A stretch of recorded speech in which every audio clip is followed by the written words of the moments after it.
नमस्कार दोस्तों। तो आपने सबने सुना होगा बिल बनाना बहुत इम्पोर्टेंट है। बिल यानी वसीयत। सबने अपने फादर या ग्रैंडफादर या कहीं ना कहीं बिल देखी होगी और ये एक बहुत इम्पोर्टेंट डॉक्यूमेंट है।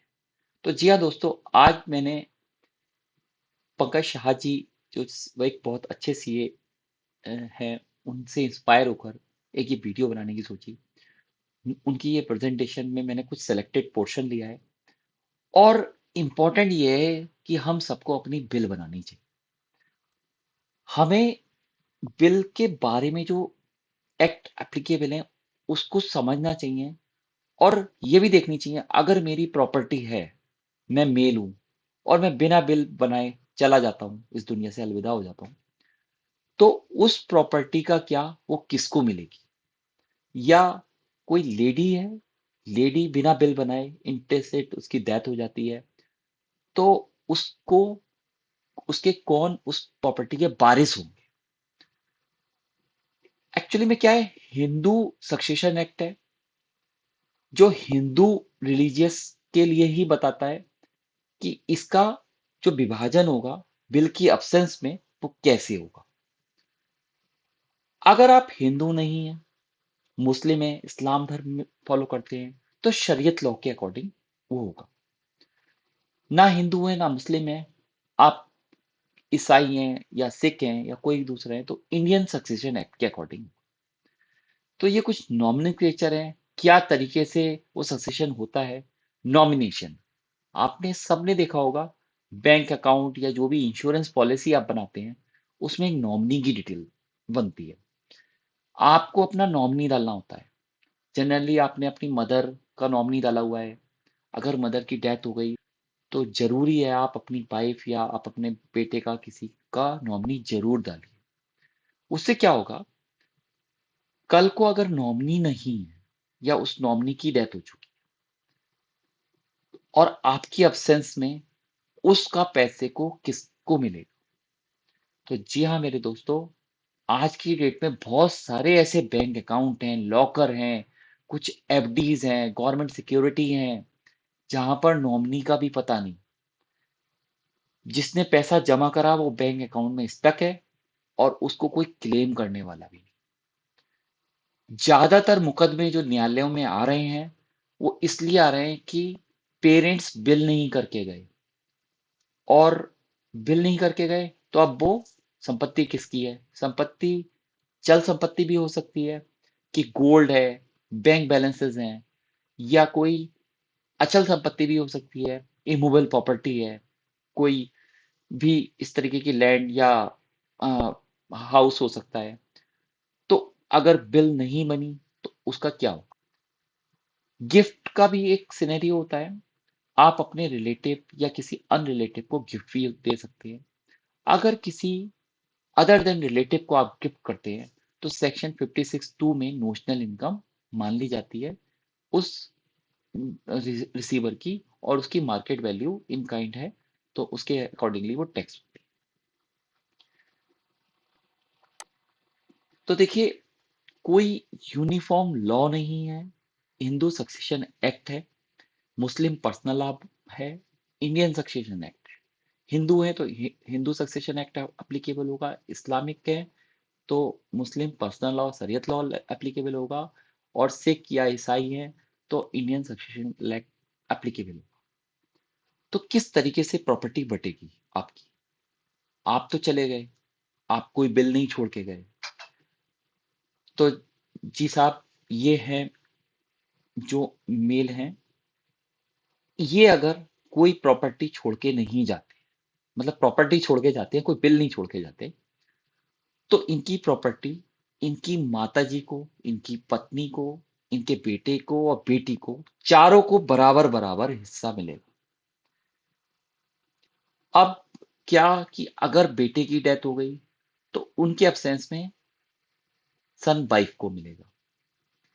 बेटा भी नहीं है, बेटी भी नहीं है, और बेटा भी नहीं है और उनकी सन वाइफ भी नहीं है, तो पोता परपोता, इस तरीके से पोती परपोती को भी इनकी प्रॉपर्टी में हिस्सा मिलेगा जो बेटे का बनपोर्त का पोर्शन आता है। इस तरीके से बेटी का भी नवासा नवासी, नवासे की बेटी बेटा, वो भी कवर होते हैं। तो बिल बनाना क्यों इंपॉर्टेंट है? और इस तरीके से ये सिनेरियो है कि क्लास 1 कवर होते हैं, क्लास 2 कवर होते हैं, और अगर एग्नेंट और कॉग्नेंट नहीं कवर होते तो फिर सारी संपत्ति सरकार की हो जाती है। सबसे लास्ट में तो गवर्नमेंट बैठी है। अगर आपने बिल बनाई है तो वो उसके अकॉर्डिंग भी बटेगी, और अगर बिल नहीं बनाई है तो इस तरीके से मदर, फादर, मेल पर्सन के केस में मदर, और मेल की जो विडो है वो सन और डॉटर, ये चारों लोग इक्वल रेशियो में मालिक होंगे। अब सेकंड क्लास है। अब मान लो मेल की मदर भी नहीं है, विडो भी नहीं है, सन भी नहीं है, डॉटर भी नहीं है, तो यहाँ क्लास 1 हायर की जगह हो जाएगा क्लास 2 हायर। वो कौन होते हैं क्लास 2 हायर?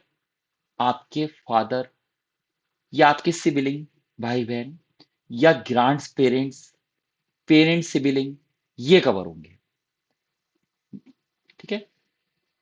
अब अगर आप इंडियन सक्सेशन एक्ट के अकॉर्डिंग चल रहे हैं, इंटरसेट डेथ है, तो 1/3 तो स्पाउस को मिलेगी, 2/3 बच्चों को मिलेगी, और इक्वली डिवाइड होगी।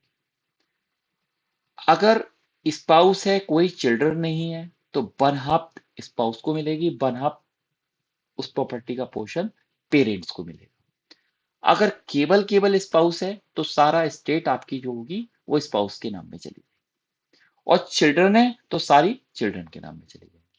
ये इंडियन सक्सेशन एक्ट कहता है।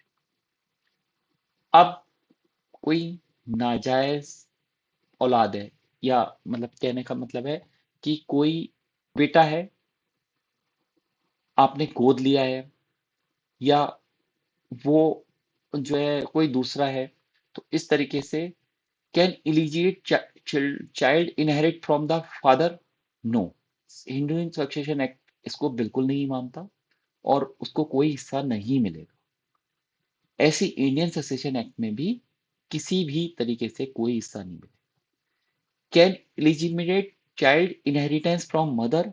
यस, मदर से मिलेगा हिस्सा हिंदू सक्सेशन एक्ट के according. Are they are recognize legal heir? अगर मदर की लाइन से आ रहे हैं तो सपोज हस्बैंड है, और मदर अपने साथ एक बच्चा लेके आती है, तो वो लीगल हायर भी है और उसे हिस्सा भी मिलेगा। अब एक ऐसी सिचुएशन है जहां पर मिस्टर राम जैसिका से शादी कर लेते हैं, सपोज, और क्योंकि जेसिका तो दूसरे धर्म को मानने वाली है और ये हिंदू धर्म को मानने वाले हैं, if the bride and groom following different religious marry under the special marriage act, then Indian succession act 1925 apply for both husband and wife. क्योंकि इंडियन सक्सेशन एक्ट एप्लीकेबल हो रहा है, और उन्हें इसके हिसाब से ही 1/3 2/3, और अगर स्पाउस अलोन है तो एंटायर फॉर स्पाउस, और चिल्ड्रन अलोन है तो एंटायर फॉर चिल्ड्रन, इस हिसाब से उनको हिस्सा मिले। अभी तक तो हमने बात करी थी मेल के इंटेस्टेट डेथ के केस में, अगर वो बिल नहीं जोड़ता है। अब फीमेल के केस में, फीमेल इंटरसेट डेथ के केस में, फीमेल का बेटा, बेटी, हस्बैंड, तीनों बराबर के मालिक हैं। अगर बेटा बेटी हस्बैंड नहीं होते हैं, तब हस्बैंड के जो भी हायर हैं, ब्रदर हैं, या ब्रदर के बेटा बेटी हैं, तो वो कवर हो जाते हैं। हस्बैंड के पेरेंट्स भी कवर हो जाते हैं, हस्बैंड के हायर फादर फादर भी कवर हो जाते हैं। एक केस मैं बताता हूँ। गुड़गांव में एक हस्बैंड वाइफ रहते थे, और वाइफ बहुत अच्छा पैसा कमाने वाली थी। तो वाइफ ने क्या करा, सारी प्रॉपर्टी अपने नाम में रखी, और उस परिवार में केवल हस्बैंड वाइफ और वाइफ के फादर, यानी ससुराल के साइड से फादर इन लॉ थे बस। मैटर कोर्ट में गया। फादर इन लॉ ने कहा कि ये मेरी बेटी का हाउस है, ये मेरे सन इन लॉ के फैमिली मेंबर्स को नहीं मिलना चाहिए, क्योंकि दोनों की एक्सीडेंटल डेथ हो गई थी और प्रॉपर्टी थी अ, इस लेडी के नाम में, और फादर इन लॉ ने केस करा था सन इन लॉ के फैमिली मेंबर्स पे। तो वहां पर यही सुप्रीम कोर्ट ने जवाब दिया, क्योंकि यहाँ पर जो भी बेटी है उसके हस्बैंड के हायर के नाम में ही जाएगा, आपको नहीं जाएगा। तो उस वाले केस में जो फादर इन लॉ इतने टाइम से रह रहे थे अपनी बेटी के मकान में, ये सोच के कि जो है नहीं जी मेरा है, मेरा है, मेरी बेटी का है, तो क्या हुआ, मेरा है, तो उन्हें कुछ नहीं मिला। तो इस तरीके से लेटर ऑफ एडमिनिस्ट्रेशन बनता है। और इंटरस्टेट के केस में कोर्ट से लीगल हायर को अप्लाई करना पड़ता है लेटर ऑफ एडमिनिस्ट्रेशन। वो कैसे मिलता है? डेथ सर्टिफिकेट देना होता है आपको, लिस्ट ऑफ लीगल हायर देने होते हैं, आपकी जो भी स्टेट्स है उसकी डिटेल देनी होती है, उसका पब्लिक नोटिस, इस तरीके से कोई अगर ऑब्जेक्शन आता है तो। जब भी जो बंदा बिल लिख रहा है वो मेजर होना चाहिए, 18 साल से ऊपर होना चाहिए, साउंड माइंडेड होना चाहिए, ये नहीं है, और कोई ऐसा नहीं होना चाहिए कि वो कोई पागल है। तो जब भी कोई पर्सन बिल लिखे, वो किसी डॉक्टर्स की प्रेजेंस में लिखे। कल को अगर बिल कोर्ट में चैलेंज होती है तो ये ना हो कि उस टाइम तो ये कैपेसिटी में नहीं थे, थोड़ा इनका दिमाग ऐसे ही हो गया था, उन्होंने गल से केवल एक ही सन के नाम पे करके चले गए, और वो प्रूव हो गया बाद में कोर्ट कि उस टाइम वो साउंड माइंड नहीं थे, तो ये बिल भी निरस्त हो सकती है। तो आपको एडवाइस है, जब भी अपनी बिल लिखें किसी डॉक्टर के सुपरविजन में लिखें, जो आपको उस टाइम बता सके कि जब ये बिल लिखी गई थी तो ये मेरे सामने लिखी गई थी, या मैं विटनेस भी हूँ डॉक्टर, और पर्सन लाइट साउंड माइंडेड था। तो why to make a bill? जैसे मैंने कहा कि कोई भी डाउट ना रहे, जिसको जिसका हिस्सा है, जिसने सेवा करी है उसको ही मेवा मिलनी चाहिए। ऐसा नहीं है कि सेवा तो करी किसी ने है और मेवा किसी और को मिल गई। आपने अवतार मूवी सबने देखी होगी। अवतार मूवी में जब उसके दो बेटे थे और दोनों नालायक थे, तो अवतार में राजेश खन्ना जी क्या करके गए, अपना जो उनका नौकर था, सेवक था, वो उसके नाम में सारी बिल लिख के चले गए कि भाई मेरे जाने के बाद मेरे बेटे इन संपत्ति के मालिक नहीं होंगे, मेरा नौकर है जो सेवक है वो इन संपत्ति का मालिक होगा। तो ये बिल का इंपॉर्टेंस है। अगर वो बिल नहीं लिख के जाते और उनकी डेथ हो जाती, तो वो उनको बेटे को बराबर का हक मिल जाता। सेवा किसने करी थी? सेवा तो नौकर ने करी थी, तो सेवक को ही मिलना चाहिए था। तो ये बिल लिखने का फायदा है। कंप्लीट डिस्क्रिशन, आपके जाने के बाद किसको मिलेगा वो उसका डिस्क्रिशन है, फुल पावर है आपके पास लिखने की। कोई बिल का कोई लीगल फॉर्मेट भी नहीं है, कैसे भी आप बना सकते हैं, स्टाम्प पेपर पे बनाएं, रजिस्टर्ड कराएं कि नहीं कराएं, कोई भी रिक्वायरमेंट नहीं है। करा लेते हैं तो अच्छी बात है, नहीं कराते हैं, कितनी भी बार आप अपनी बिल बना सकते हैं। आज आपने कहा मैं सारा चीज मैं बेटी को दे रहा हूँ, कल को आपका मन बदल गया, चलो बेटे को भी शामिल कर लेते हैं, तो जो भी लेटेस्ट बिल होगी वो मान्य होगी। तो डेट बस इंपॉर्टेंट है कि किस डेट में बनी। अब क्या होता है, बिल को एग्जीक्यूट कराने वाला एक एग्जीक्यूटर भी रखा जाता है कि ये बिल बनाई गई है, इसमें ये बेनिफिशियरी है, और मेरे जाने के बाद इस तरीके से एक पर्सन जो होंगे, जो mister Ashwani Rastogi chartered accountant होंगे, या कोई भी आप अपने हिसाब से एक कंसल्टेंट या चार्टर्ड अकाउंटेंट को अपॉइंट कर सकते हैं, जो आपकी बिल आपकी अनुपस्थिति में एग्जीक्यूट करेंगे। उसमें लिखा हुआ जो सामान है वो वैसे देंगे और उसको प्रॉपर बेनिफिशियरी को देंगे। बिल हमेशा जब भी लिखें प्राइमरी और सेकेंडरी पर्सन लिखें। हो सकता है कि आपने लिख दिया कि मेरे जाने के बाद ये चीज इसको मिलेगी, और उसकी डेथ पहले ही हो चुकी, तो वो कैपेसिटी नहीं रही।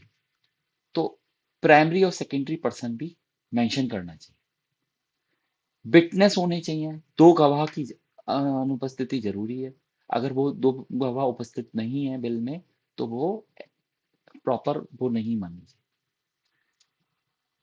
तो दोस्तों, आज ये बहुत इंपॉर्टेंट छोटा सा टॉपिक है, मगर बहुत इंपॉर्टेंट इसलिए है क्योंकि सब लोगों को अपनी बिल की जरूरत पड़ती है, और ज्यादातर लोग आज की डेट में बिल नहीं बना के जाते हैं। फिर क्या होता है, बाद में कोर्ट में ये मैटर लीगल लिटिगेशन क्रिएट हो जाती है।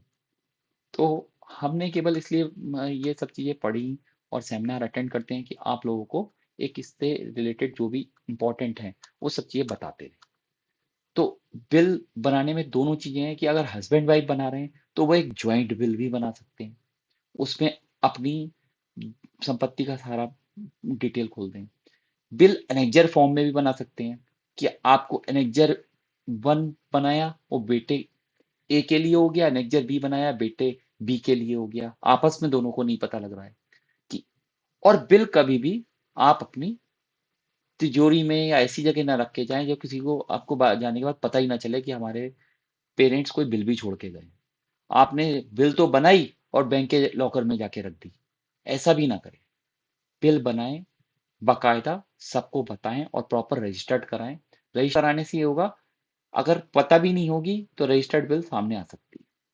या अगर वो बिल बाद में बदली गई मतलब किसी ने उसको मिसयूज किया और बदली गई, तो रजिस्टर्ड बिल की सर्टिफाइड ट्रू कॉपी निकाल के आप ओरिजिनल बिल को भी एक्सेस कर सकते हैं। तो ये बहुत जरूरी है, बिल में क्या क्या बातें होनी चाहिए, विटनेस होना चाहिए, एग्जीक्यूटर होना चाहिए, और ज्वाइंट बिल भी बना सकते हैं, नेचर की फॉर्म में भी बना सकते हैं। अपनी संपत्ति का पूरा उसमें विवरण दें, बैंक बैलेंसेस का भी पूरा विवरण दें कि उसमें मेरे कौन कौन नॉमिनी है। मेरी ज्वेलरी है तो ज्वेलरी के भी फोटो लगाएं बिल में। जी हाँ मेरे दोस्तों, डिजिटल युग है आज की डेट में। अगर आप पे कोई गोल्ड बुलियन, कोई डायमंड या कोई प्रीशियस स्टोन है, और आप अपना उस चल संपत्ति का बिल में विवरण दे रहे हैं, तो उसमें बिल में ये साथ में फोटो लगा दें कि ये मेरा जो नेकलेस है, ये मेरा जो कंगन है, ये किसका है, उसका नाम लिख के प्रॉपर रख दें, और उसको बकायदा कोर्ट में जमा करा के उससे अटेस्ट करा लें। क्या होगा कि आप तो चले जाएंगे, और वो आप लड़ाई पीछे छोड़ जाएंगे। तो इसलिए जो डिजिटल युग है उसका भी हमें फायदा लेना चाहिए कि जो भी हमारी चल संपत्ति है, जो ज्वेलरी है, जो बैंक बैलेंसेस हैं, उनको भी पूरा डिटेल में दें बिल में। एक अच्छी बिल यही होगी कि आपके जाने के बाद बिल पे लड़ाई नहीं होती, वरना तो 66% जितनी भी बिल बनती हैं सब पे बाद में लड़ाई होती है कि हाँ जी, जाने वाले तो चले गए और हमें रोता बिलखता छोड़ गए। तो ऐसा नहीं होना चाहिए। धन्यवाद मेरे दोस्तों।